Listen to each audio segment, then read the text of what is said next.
Yun ang mga memories ko Nathaniels. na Nathaniels, yun dati. Yeah. Oo, yun ang mga sikat Oo. kaibigan natin na nawawala. Ah, nandyan sila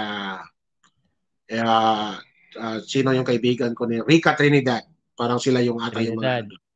Rica, Mm. oo. Ewan ko lang kung nandun pa ba si Manny Piñol noon, si Governor at that time. Oh, grabe yung panahon na yan, ano? Oo.